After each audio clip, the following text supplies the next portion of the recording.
Do.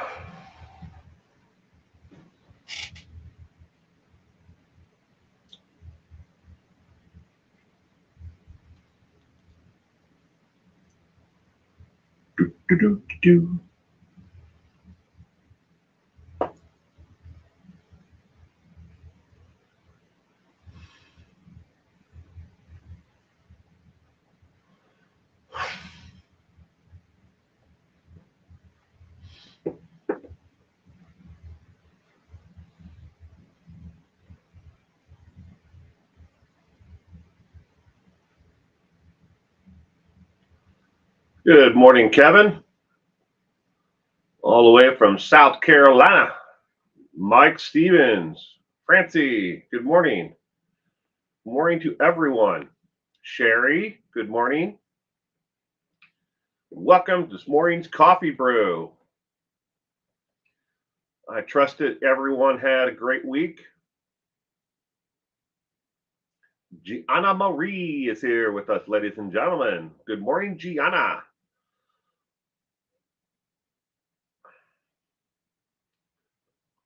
Glad everyone could be here with us this morning. Sprinkled Donuts is here. Sprinkled Donut. I don't know why I always want to add an S to the end of it. Just me.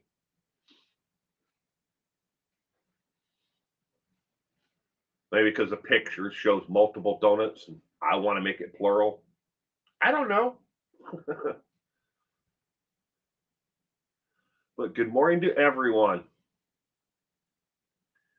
Get it in about another 3 minutes and then we'll get this started. Wait for everybody to get their notifications. Check to see if I got my notification.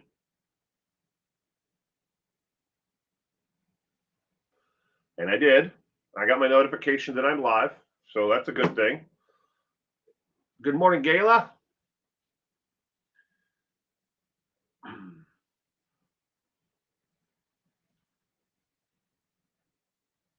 Welcome to this morning's Coffee Brew, Gayla. I hope you had a wonderful week. Sunny in California. Ginger, good morning, Ginger. Welcome to this morning's Coffee Brew Crime Recap Show. Give 2 more minutes and then we'll get this going. And Sherry got her notice. Well, that's a good thing. Sometimes the notification system with YouTube doesn't work all that great or at all. I've had multiple mornings where I've gone live on Saturdays and it doesn't work. I never got notification at all that I was actually live. So you never know. It's kind of hit or miss. The best thing I tell everybody is physically write it down on a sticky note, put it somewhere near your computer, or write it on an actual calendar. I go live every Saturday morning at 8 a.m. Pacific time. And the trivia is that, it's on the scroll right there on the screen, but Gianna Marie is cloudy in SoCal. It is 40 degrees right now and sunny where I am. And I'm okay with that. Wish it'd be warmer. But I don't know I think that the high today is supposed to be like 52 here and sunny. Ginger, don't get them. I missed a couple. I really wanted to join. Well, you made today's, but that does happen, Ginger. It happens a lot more than it should. You'd think that they would be able to work all the kinks out of it by now, but I don't. Maybe it's not a priority. And I know if you turn off notifications on one device, it may overrule other devices. So if you turned it off on your phone or on your tablet or laptop or PC, if you turn it off on one, it turns it off for other devices too. At least that's what they say. All right, 10 seconds and we'll get this going. Sunny in Michigan, says Francie. Well, that's good. I hope everyone has a great day today. I missed trivia because I'm asleep at that time. Yeah, always watching Rewind, Mike. A lot of people do. Normally for trivia night, I get anywhere from 25, 30 people who watch it when it's live. And within 2 hours of it not being, it ends, I get like another 80, 90, and then within like a day and a half of it, the next day, particularly in the afternoon, I get 100 plus people who watch it during then. Just doesn't fit with everybody's time frame. All right, Coffee Brew. I'll get myself in my little window here. Hello, I'm in my little window. Will in his little window.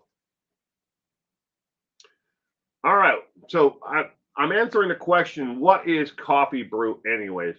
This is a morning show, is unique. Looking back at the past week, or in some cases even longer, or for ongoing cases, in the interest of true crime. Every case covered here is a documented case with several verified sources. I don't talk about or cover any case unless I can verify, the actual events in it. And I need at least 2 sources for everything that I talk about. But that's just me. Some of the content discussed here or shown here may not be suitable for all ages or audiences. This is real life and is raw, unedited, and factual. So viewer discretion is strongly advised. I don't have to say that, but I do anyways. So people wanted to know, what is the Coffee Brew, or Coffee Brew, the show. And good morning, Kitty Q. So the first one we have today is Chad Guy Daybell. Chad Daybell. We all should know who he is by now, but was back in court on 2 matters. First, a pretrial conference to discuss expert witnesses, his defense plans to call. There are 8 total that they want to call, but they're most likely going to go with 7 because the one individual lives on the East Coast of the United States. And when it comes to Chad's actual defense, right now he has been determined to be indigent, where the state of Idaho and the residents of the state of Idaho are actually picking up his legal defense. So when it comes to witnesses and everything else that they call in, they have to, pay for the travel, food, lodging, for these individuals. And some actually charge money on top of that for, to actually come and be an expert witness.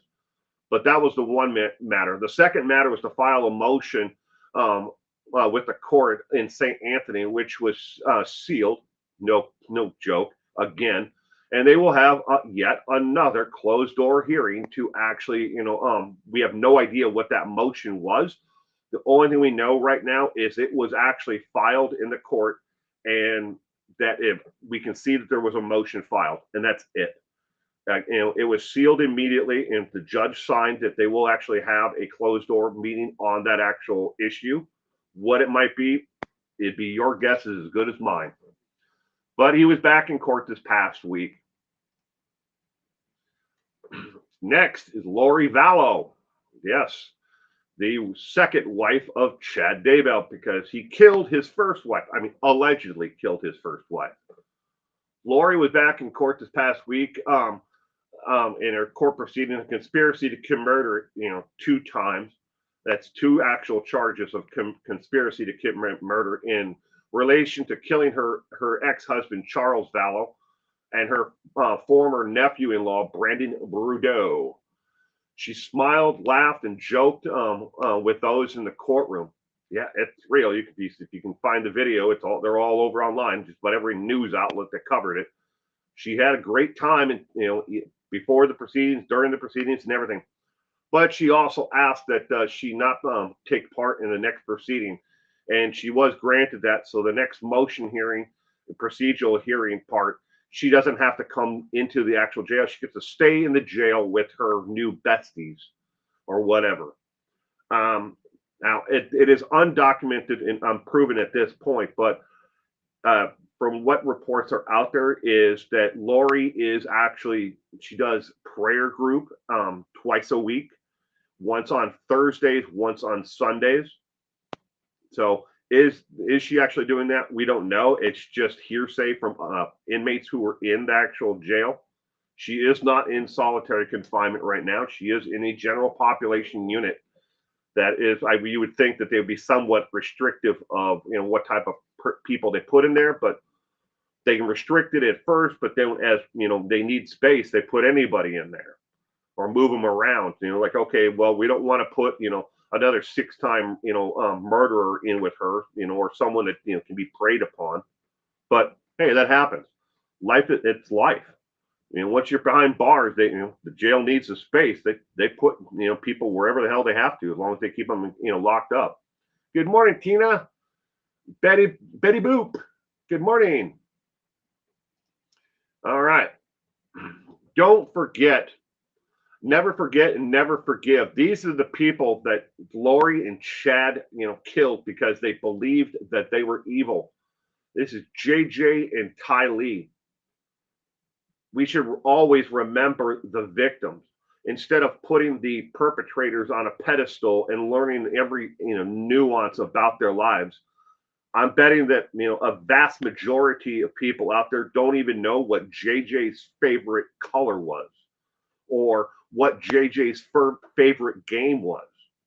In case you're wondering, because you don't know enough about him, JJ's favorite color was blue. His favorite game was Pokemon Go. But you know more about Chad's day-to-day life and how many books he wrote than you do about the victims. And that's not entirely your fault.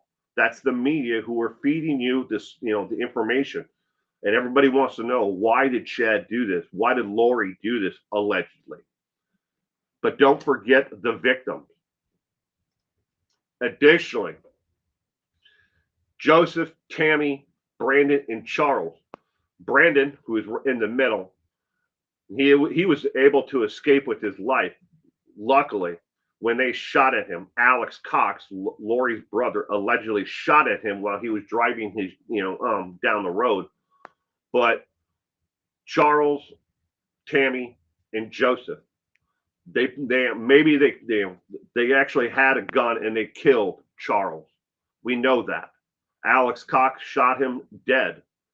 And it wasn't investigated by the police department correctly. But Charles was murdered by Alex at the hands of, allegedly, of what Lori put him up to. Tammy, we know that Chad and Lori wanted her out of the picture, and she's gone. They may not have pulled a gun or poisoned, Joseph, but they killed him slowly by demanding and keeping the one thing in this world that meant the most to him, by keeping Ty Lee away from him. They made up stories about him. They did everything they could to torture him slowly. And yet, in his sleep, allegedly, he died. There will never be an autopsy or anything to prove, if they poisoned him or not. But all the same, the blood of all of them is on their hands.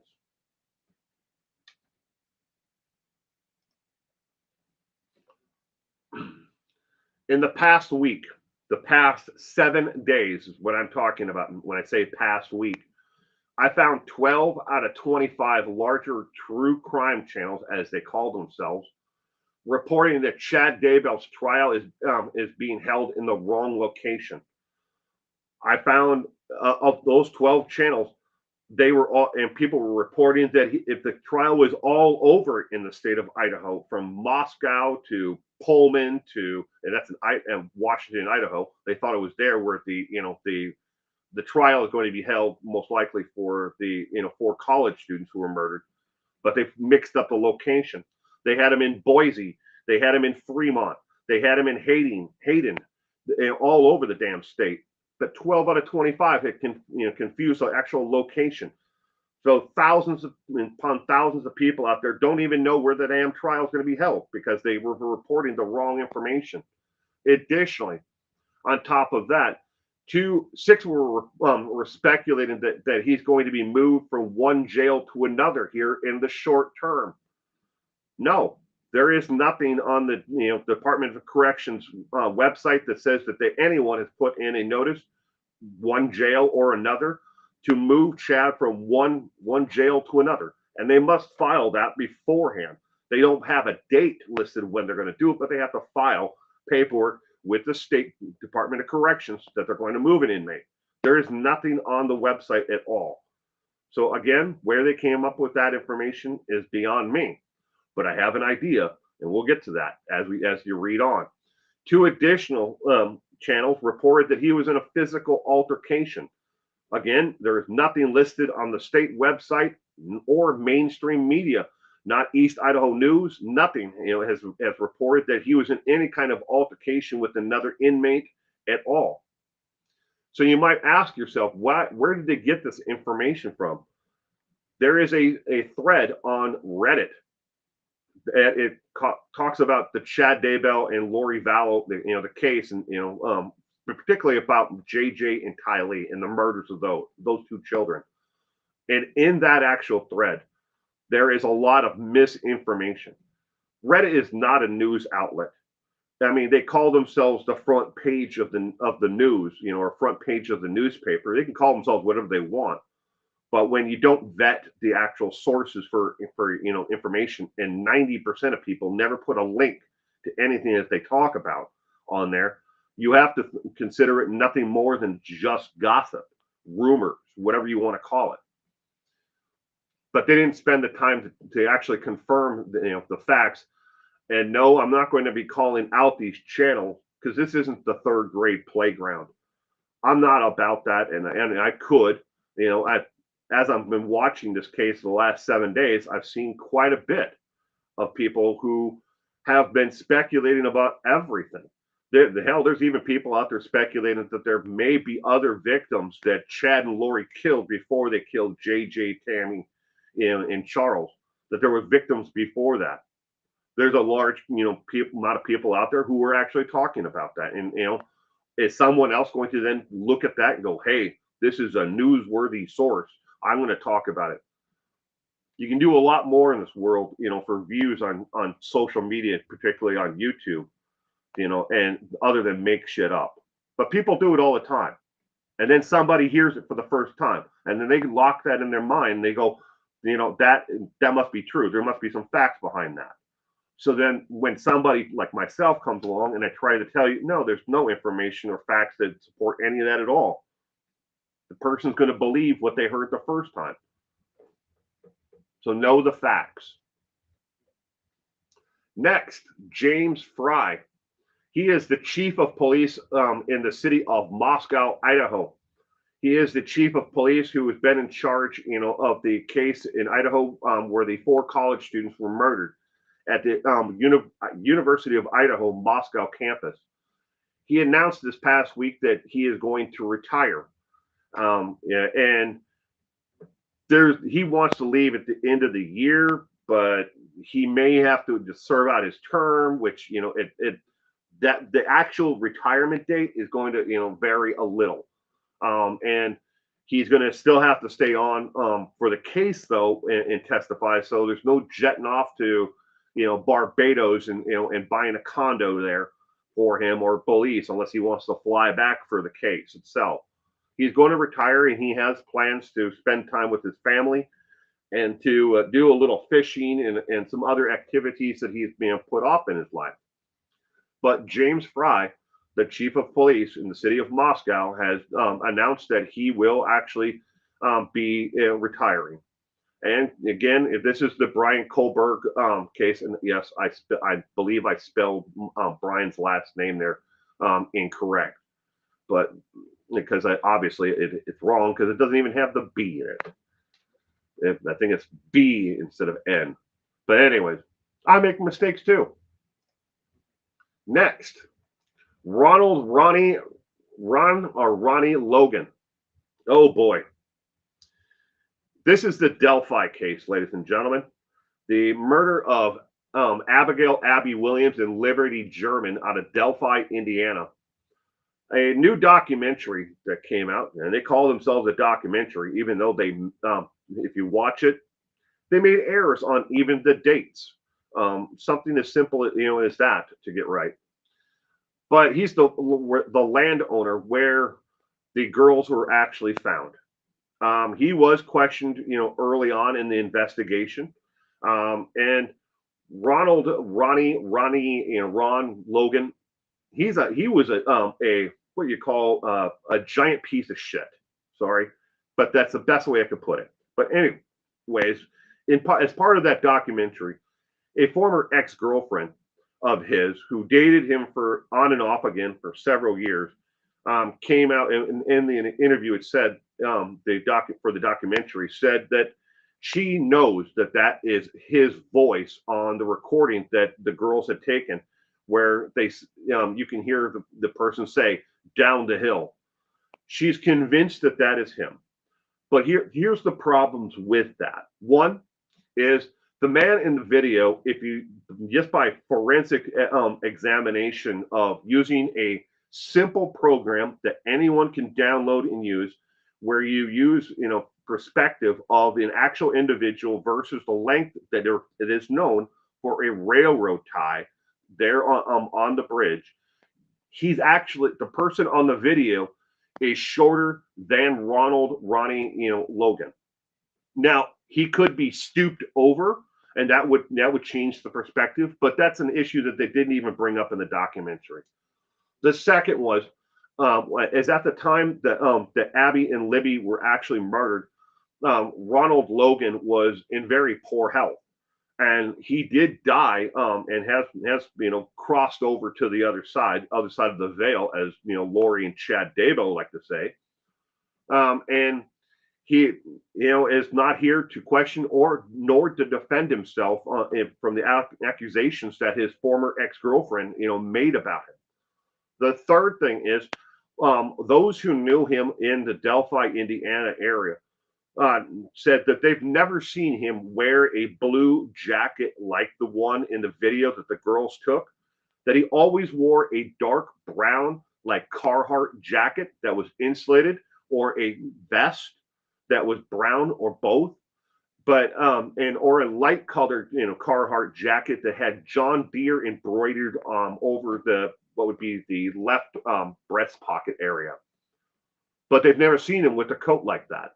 And again, this is not anything that's new. You can look up Ronnie, and Logan on the internet and look at all the pictures that are out there that are known of him. You can't find anything with him wearing a blue jacket. And trust me, I've done it myself. Try to find anything with him with even a blue windbreaker on. I've not been able to find any of them. I found him in a blue shirt. I found him in a blue like flannel. I found him in a blue like a long sleeve shirt, but I can't find him in a blue jacket like the one in the video. But he was, like I said, he was a giant piece of shit. There's a lot of things in his past that he is repenting for the rest of his life, and he is burning in hell for what he did in his lifetime. He wasn't a great individual by any shake of the imagination. I'm sure that there are people out there who loved him and miss him, but even they would have to admit that yeah, he had his issues and he did a lot of things that were illegal in his lifetime. Next, again, know the facts. It is hard to pick a starting point with the documentary, and I'm barely covering the tip of it all.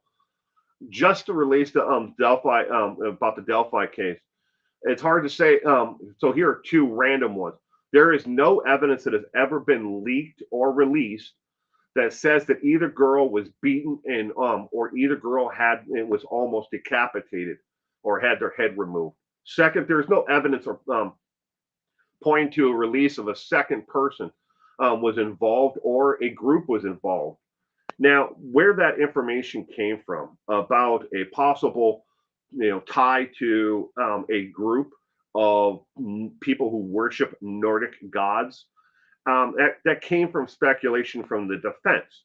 There's never been anything factually released anywhere that says that it was, but people hear that stuff again. It gets out into the media, it's on law and crime, wherever you may have heard it, and people are like, hey, there must be some kind of connection to that. That must be factual. Well, if I was a defense attorney, I'd blame everyone from Mickey Mouse to Charles Manson. Why didn't they do it? Then let's connect them to it. I mean, that would be a little bit far fetched, but you can blame it on anybody in a statement that to the media or in a filing to the court, or question it through a third party.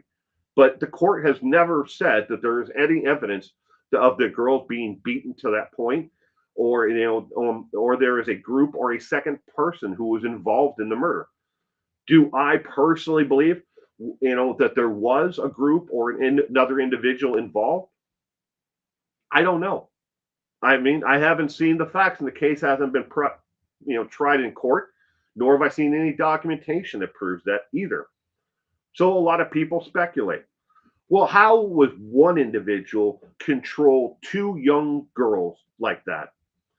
It's very simple, ladies and gentlemen. It's called fear. If you are fearful that something is going to happen to you like the other individual, you shut down. It's been proven hundreds of times, if not thousands of times around the world, that fear will make people react in a completely different way.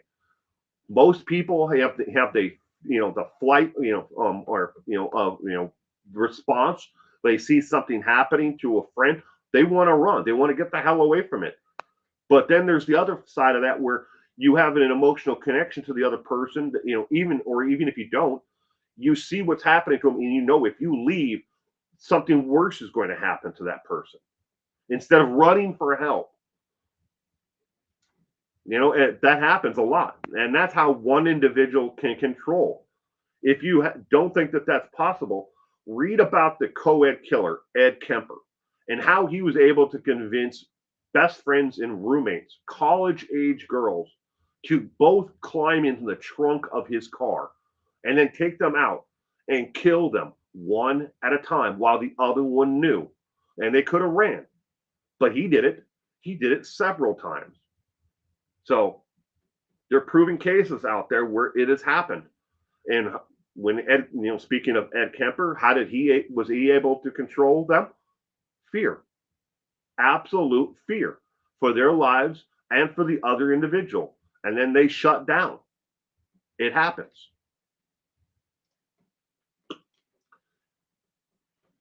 So here's how people get confused again, like I was saying.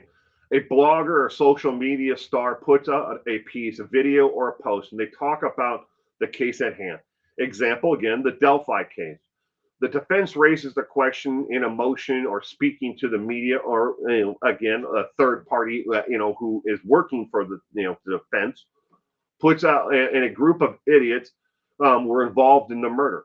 The people view or read this and take this information in, that has no factual base at all. They believe it's real and it's factual.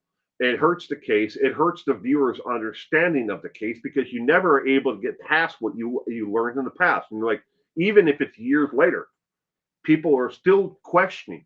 Well, what about this piece of evidence? When there was no evidence there at all. They cycle this, and it just keeps on going and going. And they turn to me and they say, "Hey, why are you not covering this case?" And I get that every single week. And my answer is simple. I can't change your mind now. You believe what you were told, and I can't make you unlearn what you've been told. But that's how people get confused, and people have good intentions. They don't want to believe something that's not factual. They want to believe the truth about a case. They want to believe that they're getting their news, their actual news, from YouTube, or from Facebook. But you have to keep in mind, who's telling you, this information, and what side are they on? Are they on the left side? Are they on the right side? Are they trying to get you to give them, have you give them your money? What is in it for them? And everybody's got a game that they're playing. Yeah, and you have to believe, not, I'm in that game too. But I'm not asking for your money or anything else. That's what makes me different. Next, Adam Montgomery was found guilty on all counts. If you haven't followed this case, Adam Montgomery, a known drug addict, killed his daughter Harmony and covered it up. He was convicted on all counts, and now he will get real justice in his lifetime. But there's a special place in hell for people like Adam Montgomery. The photo you see is of Harmony. This is not obviously of Adam. I didn't wish to put him in this because, well, he's a giant piece of excrement. So there it is. Next, dumbass. Jared Lasik. Yeah, it's still dumbass. Jared Lasik, the host of Adventures with Perverts. Purpose. I always get those mixed up. Was back in court with his new attorney this past week for a hearing on the 21st. So that had been 3 days ago at 1 o'clock Mountain Time, in which you could have watched it. It was very brief. The whole thing lasted less than 4 minutes. But it was a pretrial motion hearing. It was, here he is, now it's gone, next case. But it was that quick. But that's the case number for Jared Lasik, is scheduling a next conference hearing in the next 30 days, which won't be on WebEx. It will actually be just his attorneys and the state who are going to sit down and talk about, trial dates possible, when they're going to go move, motions that need to be filed, disclosures of information from one side to the other. This is what they're going to talk about at the conference hearing. And it could be done by phone for all I know. Or they could do it by Zoom with each other, just the attorneys. But Jared is back in, doing whatever the hell he's doing. But in case you're wondering what Jared Lasik is actually charged with, he is charged with the hard R. Yeah, you can figure out what that is, on his niece, who was under the age of 12 years of age. It doesn't matter if it was 30 years ago when he committed this crime, and it doesn't matter that he was only 17 when he did it.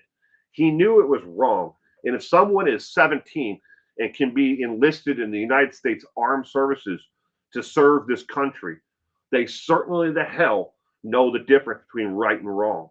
And he knew it was wrong then. He knows it's wrong now. He's confessed to it dozens of times, and he seems to think that it's all a damn joke at this point. That lady has been fighting these demons inside of her for what has happened to her since then. And he did this more than once. Okay. The first time happened in her home, in the bathroom, that she shared in the home, on the floor. The next time it happened was in the camper while the car was, the truck was going to their grandparents' house in Nevada, but it had not left state. So they've only charged him with one count for what he did. And there shouldn't be an expiration, date on crimes like this, especially against a minor that young. So, but he was back in court again. Next,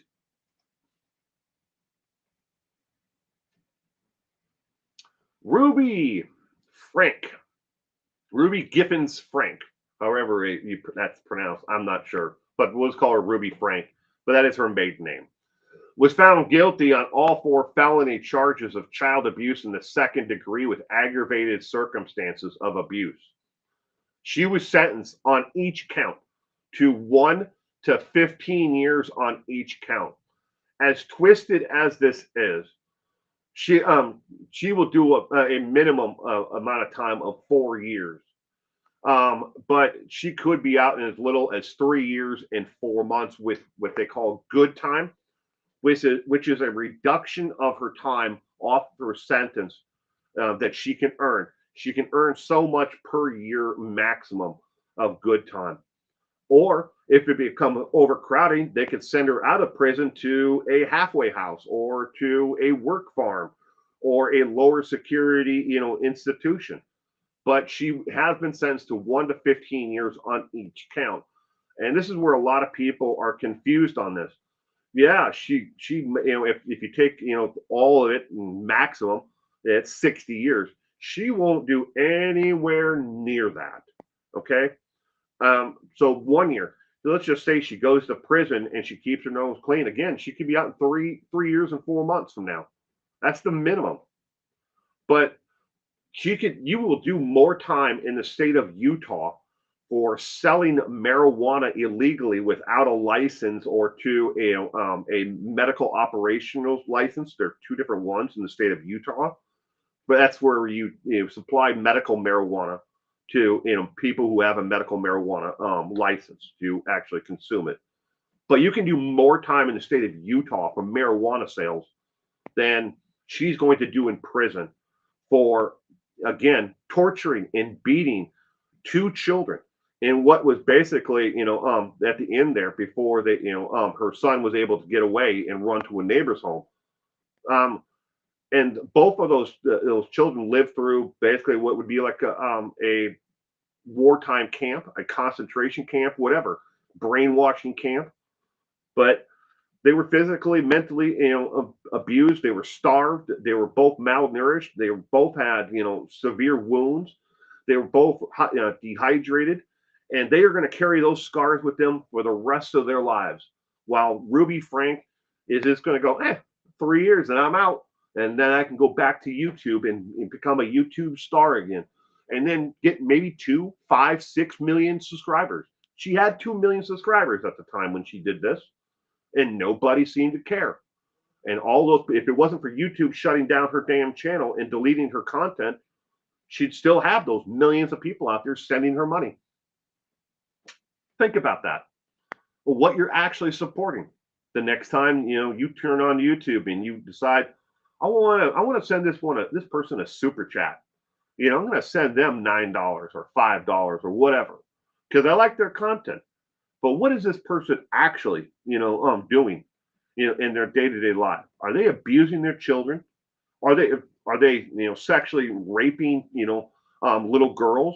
Have they done that in the past? Know where you're actually spending your time and your money, because your eyes viewing their content is putting money in their pocket, if you like it or not.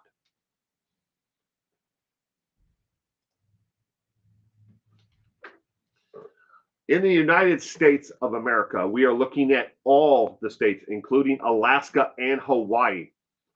A lot of states have not updated their punishment and their ordinances against the abuse of a child under the age of 16 since the mid 1990s. When this type of case happens for any type of abuse, sexual abuse, physical abuse, mental abuse, all the above, you put whatever kind of abuse word in front of the word abuse.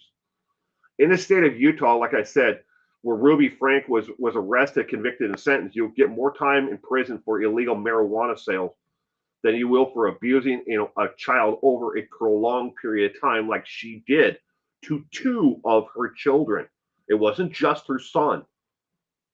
But why do these laws why aren't they changed and updated? It comes right down to the simple fact why so many laws stay on the book.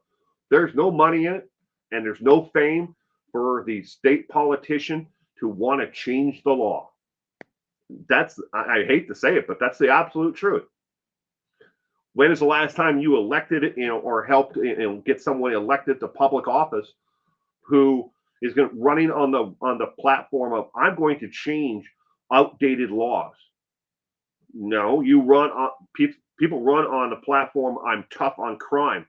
I'm of this political party over that political party. I'm going to make sure that the people on the other side are punished because they're not going to vote with me because I have a stronger stance on immigration or crime or family values. This is why you vote for people. You don't vote for them to go into to the books and go, you know what? We need to change the laws to to make them stiffer, more of a penalty for those who abuse children.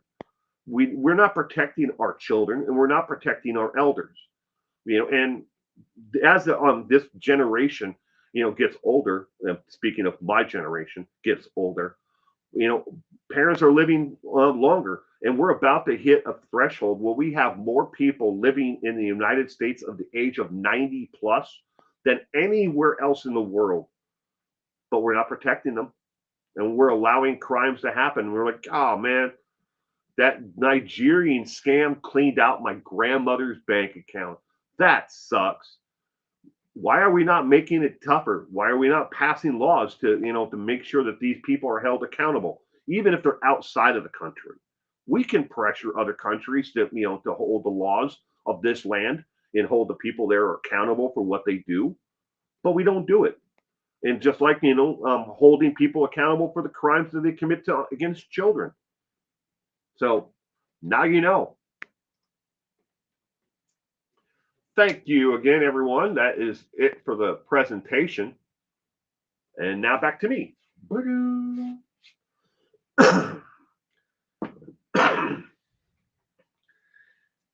In my 50 plus years on this earth, I have never met a politician anywhere that has directly affected my life for the positive.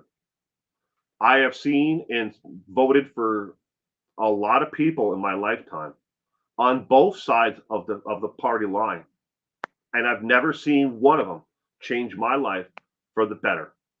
When it comes to actual people who change my life for in any way at all, or move the meter left or right, for good or bad, it's local. My school board, my city council. These are the people who would directly affect my life. Police chief, fire chief. These are the things that affect my life. If you want to be on one side and hate the other side, go ahead. But think about it. Sit down, get on a pen and paper, and write down all the things that you think that these people have done, and then look up and see what did they actually do. It's a popularity contest. That's all it is when you're voting for those in Washington. And not a single politician since the 1950s has gone to Washington, D.C., either in the House of Representatives or in Congress, and left with less money than they ever came in with. They've all enriched themselves a lot. That's your money. Why isn't that coming down to you? Why do you not have jobs in your area? Why don't you have better schools? That's not just the local politicians wanting to change it. It's where the money's going. Follow the money. Well, thank you, Francie. And Mel. Good morning, Mel.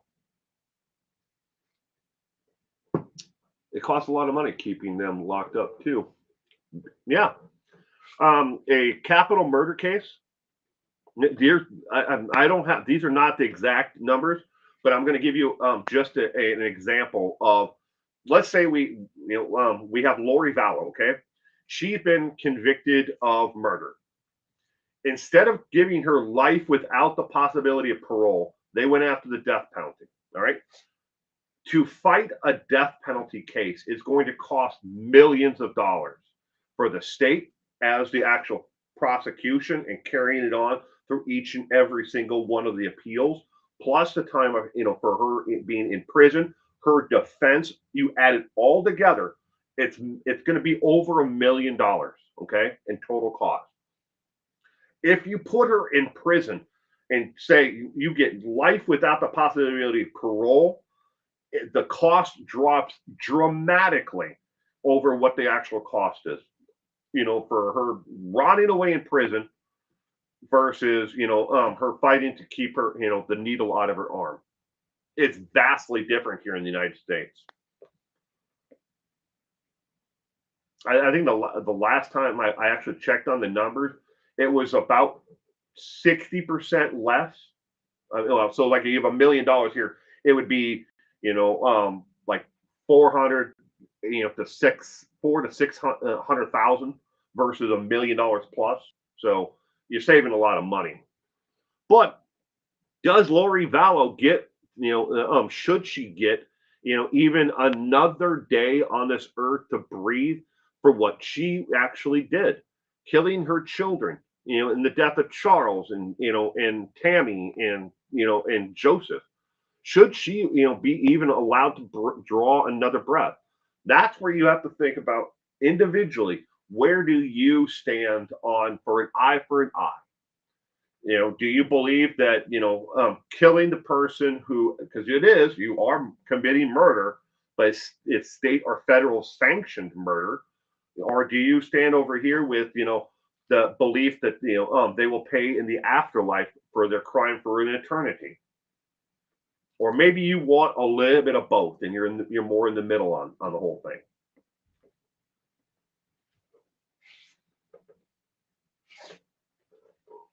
You need to scroll way back up.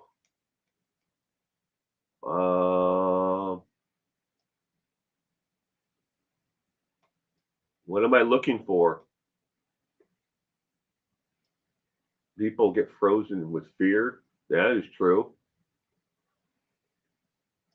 Audio cut a couple of seconds. Uh, my audio cut out, Francie. I'm looking at the graph right here, and hopefully it's working now because thanks again for being in my vid. Oh, you correct me up. Yeah, Mel, your video made me laugh. I shared that with just about anybody I could find. I even put it on my community tab on here on YouTube.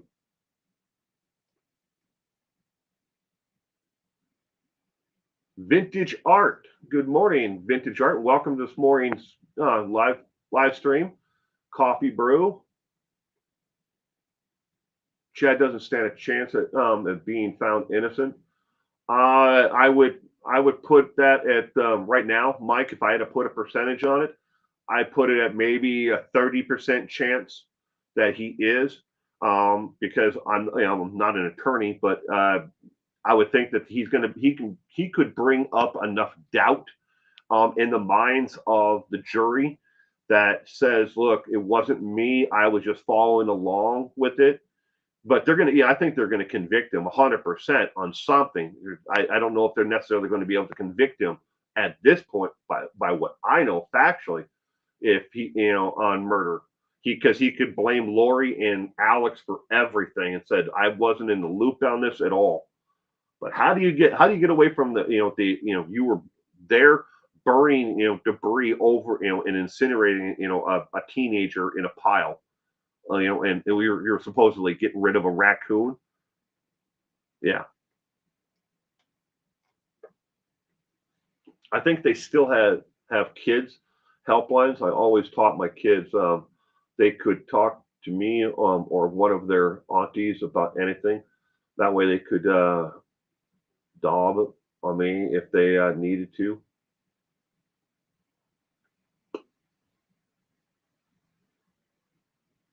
Do children nowadays have a well-known source they can contact for help?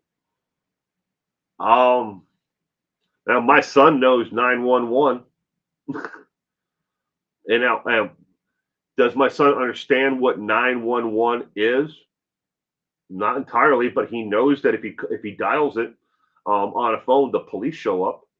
And unfortunately, he has done that a couple of times, and the police have shown up at my home. The first time it was like, hey, just let you know, don't let him do this, again. In the future, if he calls, it's going to be a cost to you for emergency response. So, and then he's done it again, but luckily, the second time he did it, it wasn't an emergency either, and they understood and they didn't charge us for it. But yeah, and he learned what 911 was from a kid's video. It was like someone had put yeah, like a joke thing of like cartoon characters, together, and he watched it and he's like, oh yeah, I can do that on a cell phone. 911.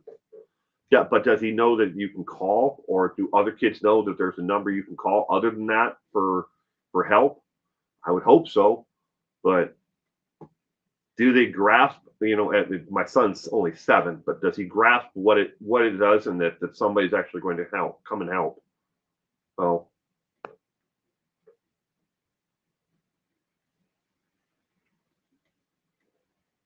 I was abused as a kid, so I always wanted my kids to have options if they needed to talk.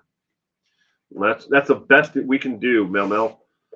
Is not only keep the communication lines open, but to let them know that talking to their parents is safe.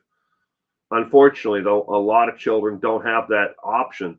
That they can call, and they can talk to mom or dad. Maybe one of them is not in the home, with them. or they don't feel that they're, they can communicate with them because, it would, be a burden to the mother or the father or both of them. Children pick up on things and they're a lot smarter than other people, give them credit for. Even as young as 7 years of age, my son picks up on stuff a lot quicker than people give him, credit for. He may not be able to verbally communicate, how he's feeling or what he knows, but he picks up on it. But yeah, sorry that anything ever happened to you though when you were a child.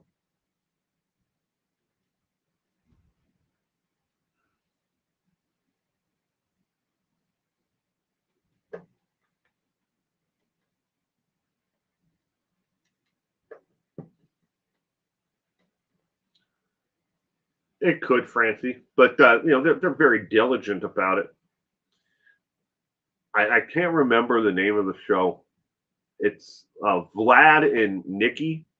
It's like two little kids, but there's actually three. They have their brother in it now, but they some of the older ones they used to do like these nursery rhyme kind of like videos, and in the video my son watched was one of those cartoon like things where the mother was stuck, and it was like call 911, mommy is stuck.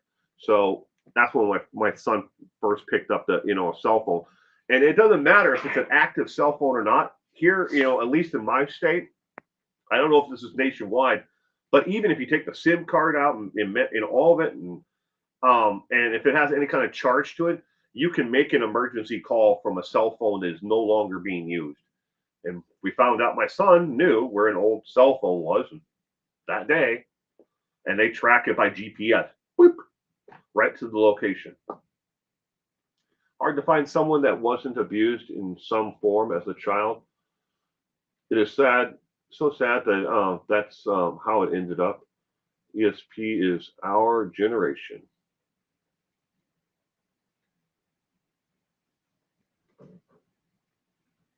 Be gone from my mind, but it helped me help others. So it's a gift of destruction.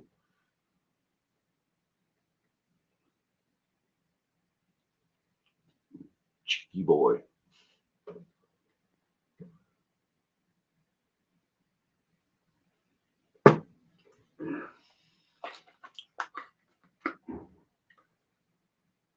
Smoke them if you got them.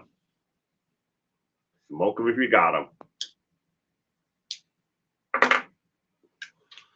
And if it triggers you, I highly suggest you look away.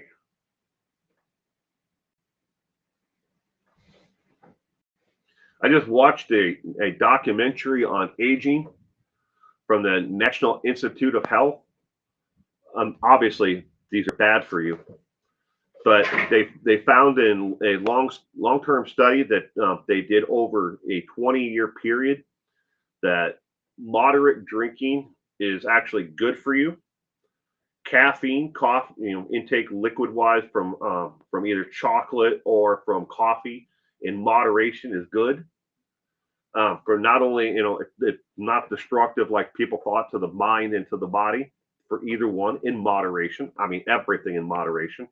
And they found after the age of 60, it's actually beneficial for you to put on weight than it is for you to lose weight after the age of 60.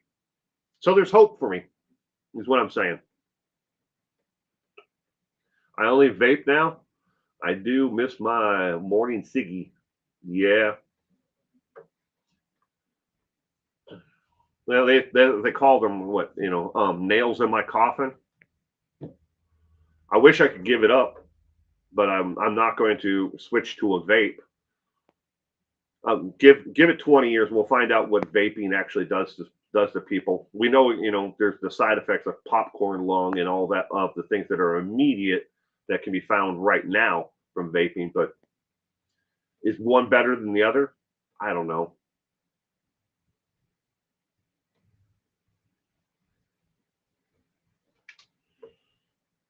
I just know I can't do without it. One a morning which I had for about a year, 3 weeks of none now. Popcorn, yeah, right.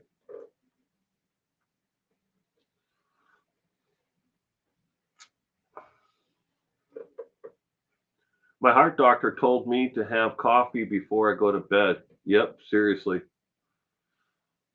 A 20-year study is from the National Institute of Health that here in America, the National NIH.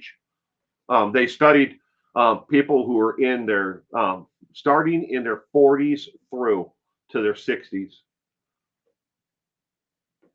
Child abuse is the root of most substance abuse. I believe Google gave her mate for education on the topic. Hmm. I know people who have substance abuse issues, and I don't know if they had any abuse as a younger, but they certainly got themselves into abusive situations as they they picked up their abusive abuse issues, abusing drugs or alcohol.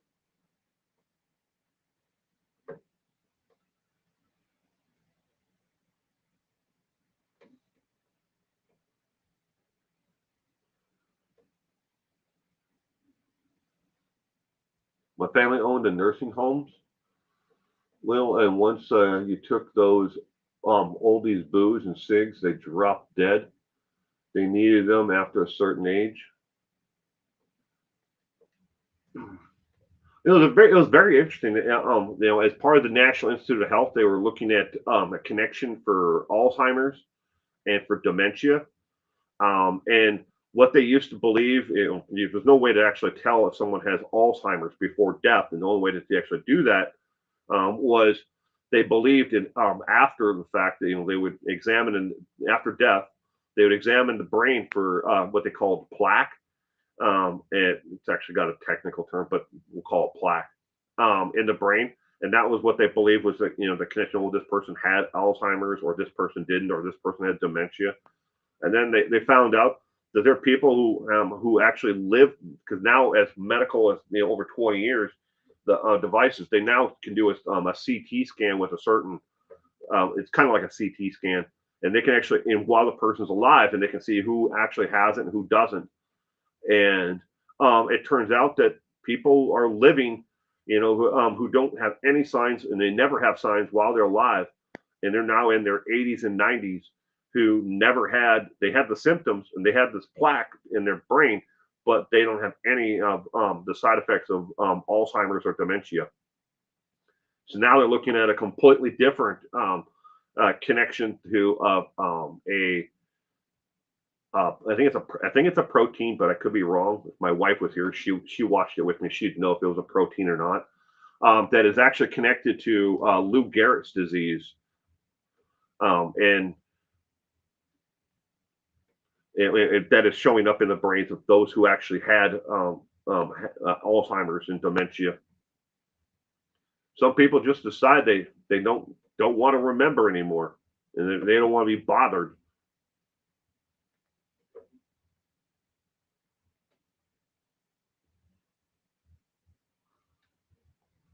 Shit, my body's been falling apart, and so by the time I turned 45, back in the day, when I turned 45, is when my body started falling apart.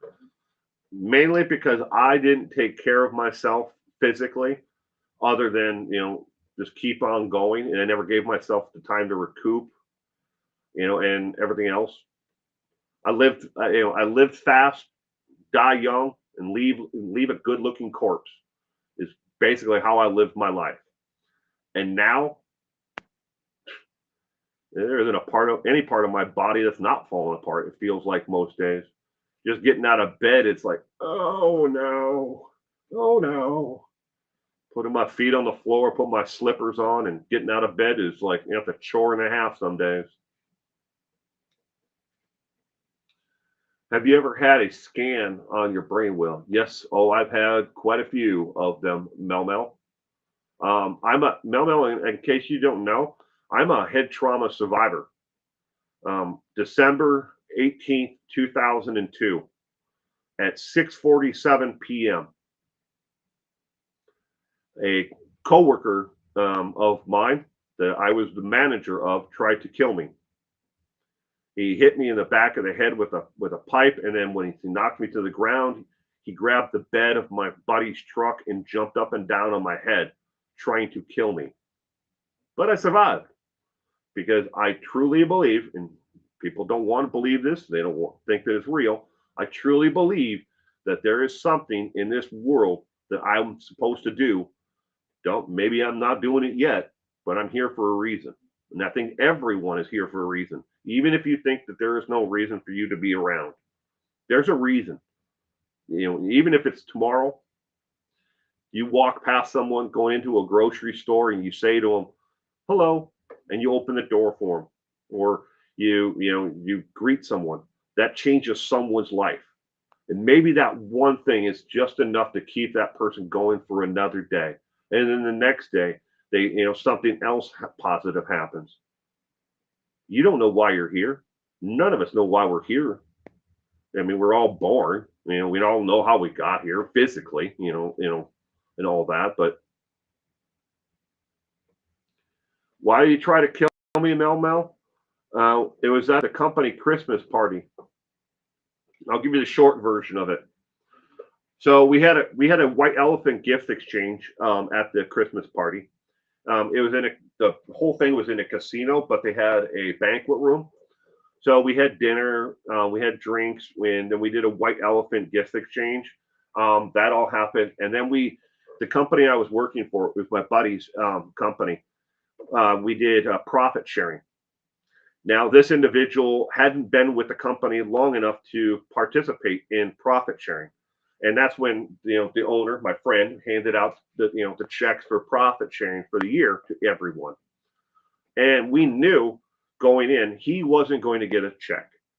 So everyone in the company, and I mean everyone from the secretary to the man who came in after hours that no one even believed was real, who cleaned the offices and did all the maintenance work and janitorial work. Everyone was in for profit sharing except for him. They all decided that we would take some money out of our checks and said, look, we're going to help this individual so he does get money at the end. So he got I think it was $2,250 in cash, and then we gave him a $500 gift card to a grocery store, and then we gave him a $500 gift card to Toys R Us because he had a young child. That's a pretty good damn bonus, isn't it?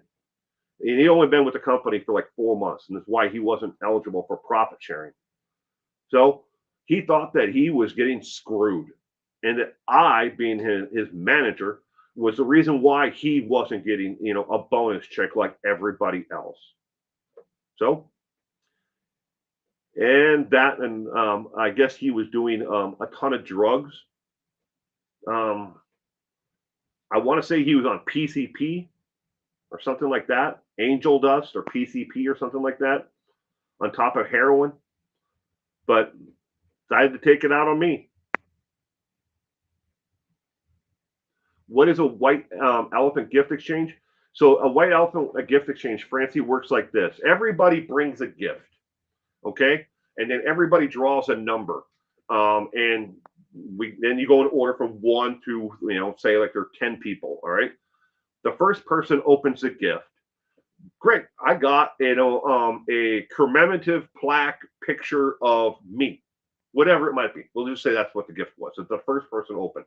Second person opens their gift, and then they can either keep their gift or they can swap it with a guy who got the commemorative picture of me in a frame.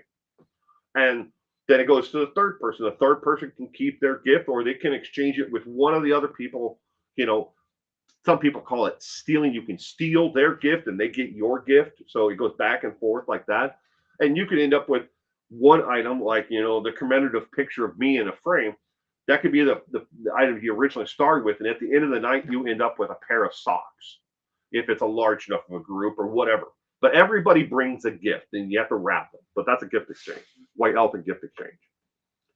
I have been to many Christmas parties where the employees will turn violent about certain grievances. $2,500, yep, and $2,250 in cash, $500 gift card. That was to a grocery store. We gave them an additional $500 gift card to Toys R Us because Toys R Us was still in business here. So it was $1,000 in total gift cards plus the cash. My luck, I got rid of the picture of Joe Biden.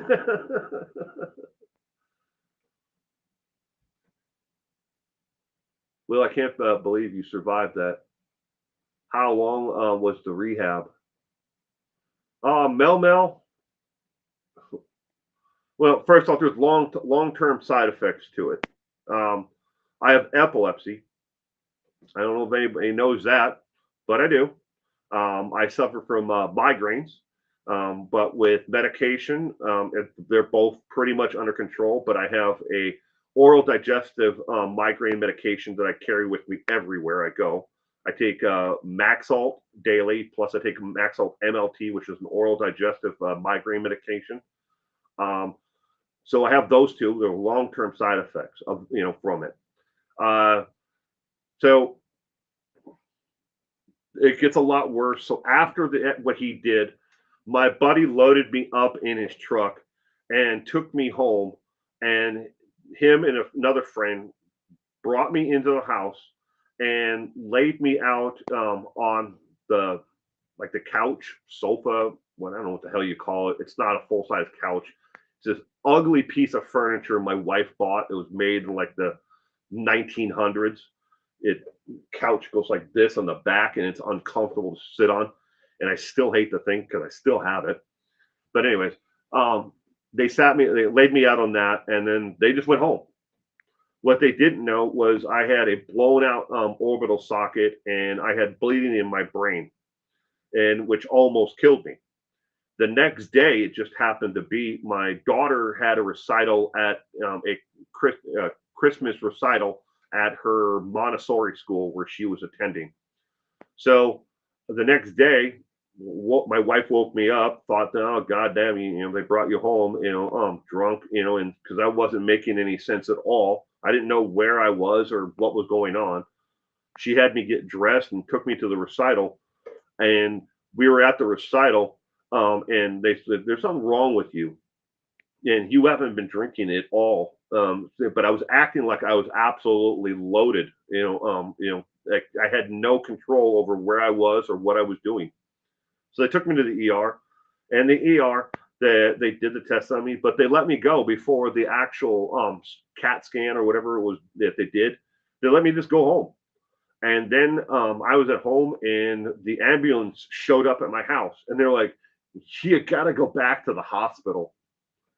So I went back to the hospital. I was there for just a little over 2 weeks in the hospital. But while I was there, they gave me a concoction of different medications that basically I went into a nonstop seizure, and it almost killed me because of their fuck up. And then they put me in a drug induced coma to we fucked up. He's doing this. Let's fuck up even more and do this to to counteract what we originally did. Boy, I had the most lucid dreams and to this day, I could make a whole video about these dreams because they were so real to me. I've never had dreams like this.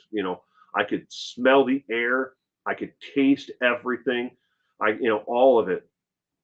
It was right there. It was in everything. And people I never met in my life were, is like real as you sitting in the same room with your husband or significant other.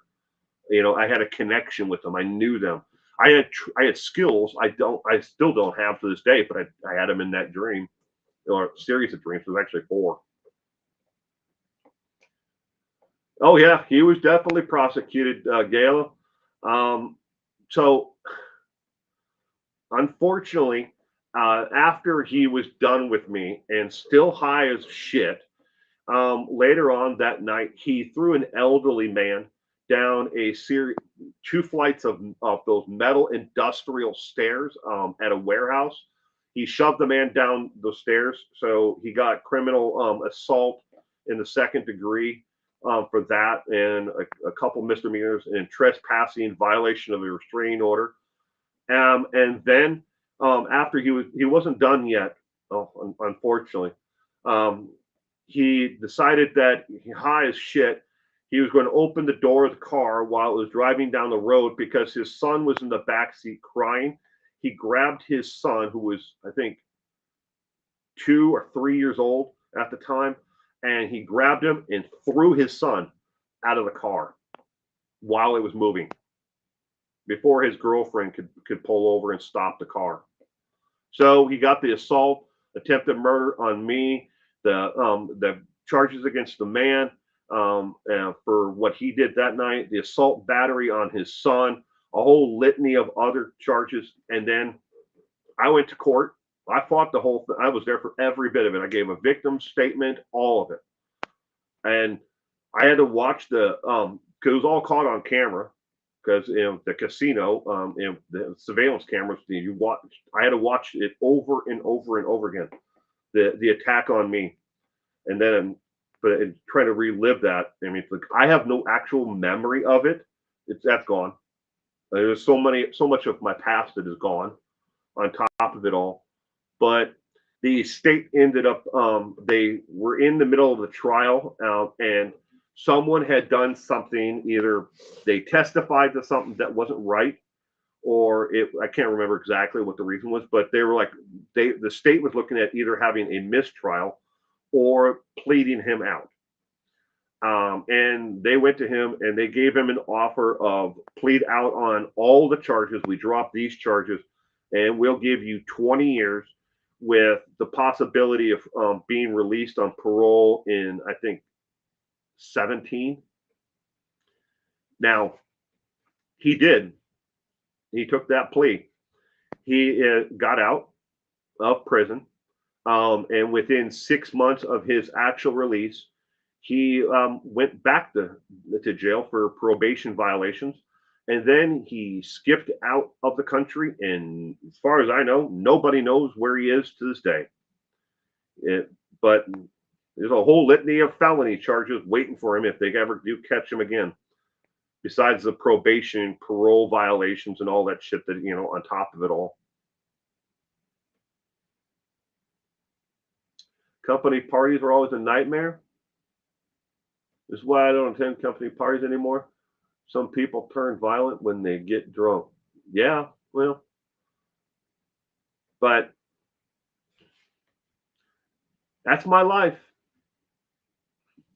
Like, my wife always tells me, I've lived a life of, more. I've lived more of a life than people, a dozen people will live in their lifetime. I've experienced it all over my lifetime. Can't control his anger, can't control his drug addiction. But company Christmas parties, I've gone to some really great ones over the years. My wife used to work in the medical field, and every year we went to her company Christmas party, and I never saw anybody get out of control there. And they always had an open bar. I never saw people drink to excess or anything like that. At the same company that this happened with at that Christmas party. Excuse me. I never saw anybody else ever get out of control. The years prior, never happened. My buddy doesn't own the company anymore. He sold it off to a huge conglomerate company.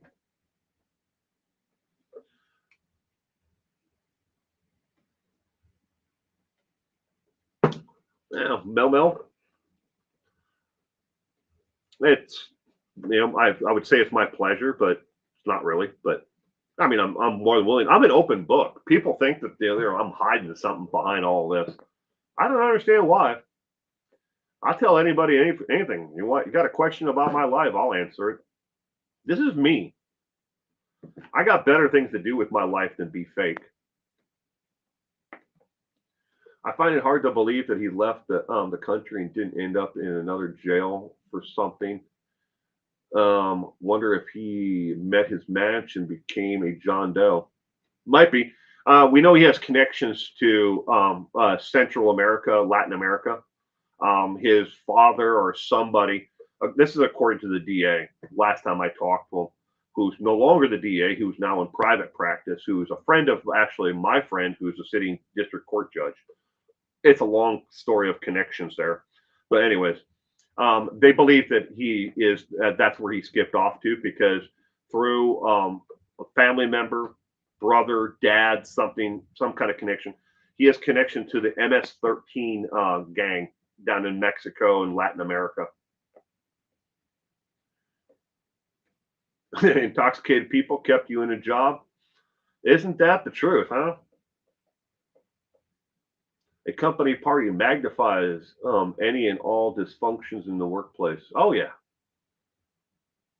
Yeah, I never saw other people, like I said, get angry or violent, to that point at company Christmas parties. But grievances definitely do boil to the top, especially when you're giving out awards and stuff like that, and people are like, "Why did I get it? I deserve this. I worked my ass off." And they're like, "Eh, it's always there." Well, if he annoyed those people, he probably is 5 feet under. Might be.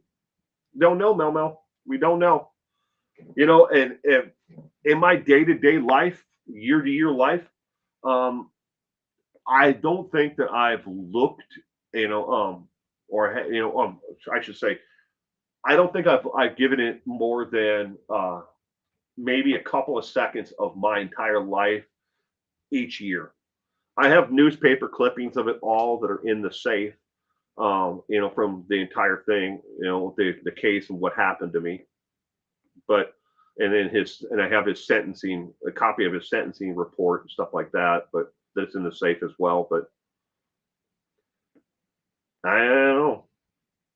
I still keep in contact, with just about everybody that I used to work with at that company.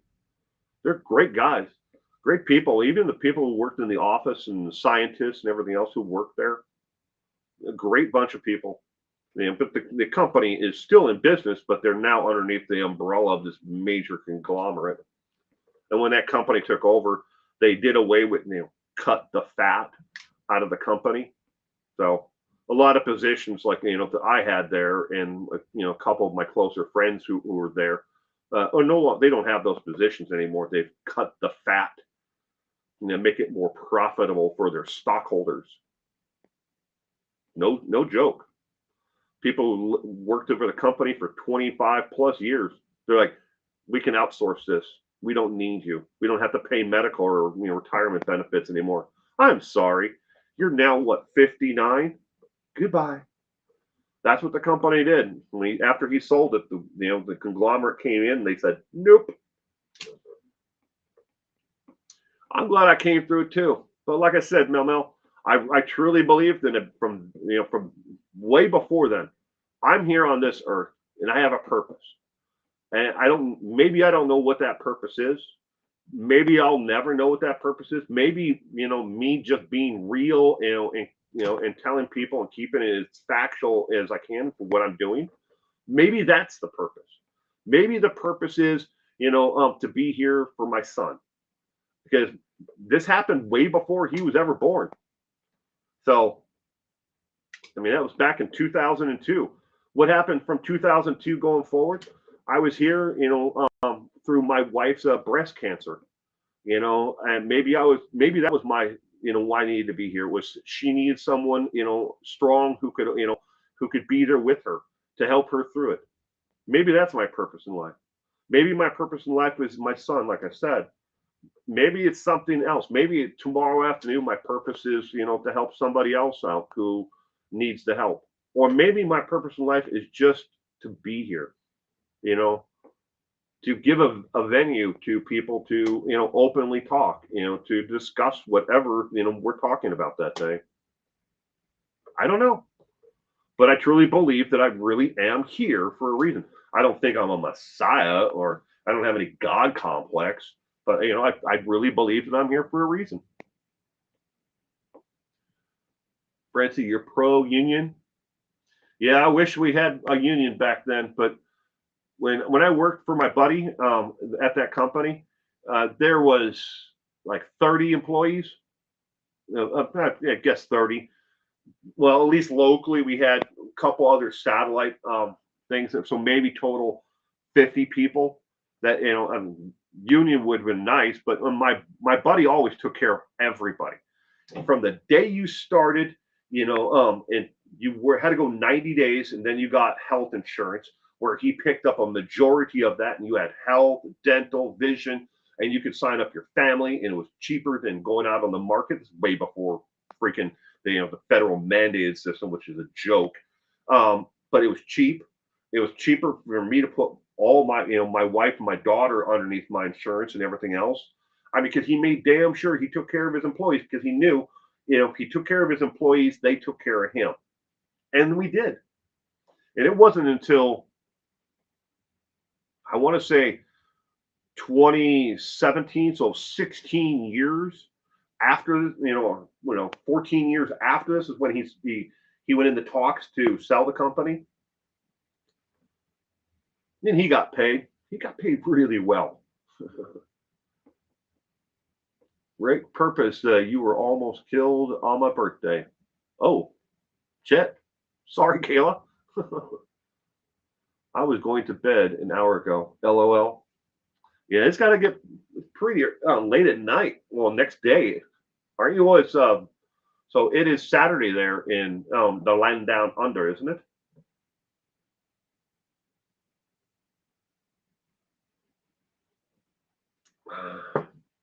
Well, I believe that maybe everything in one. I don't think I'm going to have come to a realization someday. Hey, you know what your calling was? Your calling was this. Your calling was that. And I don't think that's ever going to come to me. So I'm just going to live my life and try to be the best person that I can to everyone around me.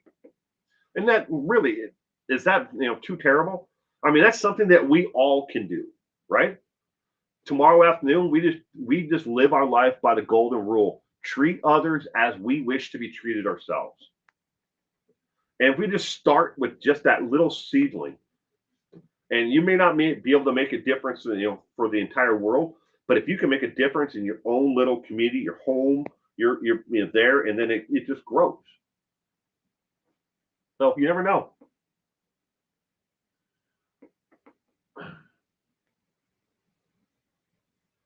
1:22 a.m. Sunday. Oh boy, you got quite a bit of difference between you. I thought it was Saturday there.